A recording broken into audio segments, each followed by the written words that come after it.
lahat halos ng mga ginagamit na hamba sa mga pinto ay kami ang nagpo-produce dito sa bayan ng Taytay. So hindi lang kami magaling sa garments, magaling din kami sa mga gawang kahoy, particularly ang mga hamba.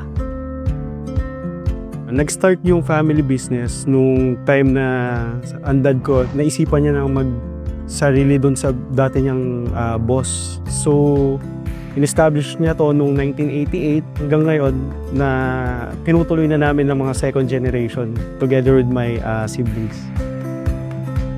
Yung product kasi natin, ang masasabi ko na difference namin is yung quality talaga ng products and then yung workmanship.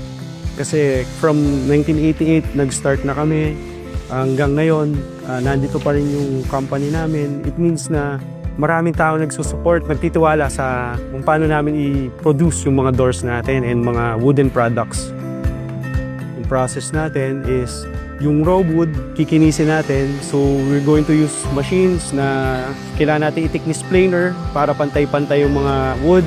And then after wood processing, magkakaroon na tayo ng mga holing kasi gumagamit tayo ng mga dowels for the connection ng mga frames ng doors natin. After nun, assembly. Kailangan natin i-assemble or buuin na yung door natin kasi yun na yung pagiging framing natin kung paano natin mapapatibay ito. And then after nun, may curing time. Pag na-cured na yung mga doors natin sa pagkaka-glue, sanding na yon. Pag na-sanded na natin, ready for checking and then for delivery.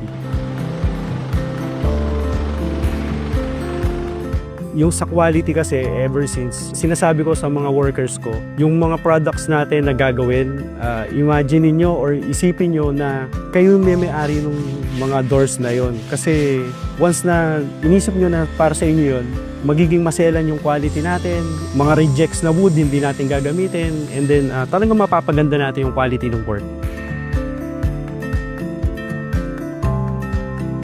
Sobrang nakaka-proud na ma-represent ang Taytay as a owner ng Sashworks kasi dito makikita na talagang napapahalagahan pa rin ang business ng woodwork, Sashworks. Ito sa Taytay, kilala to na as a hamaka.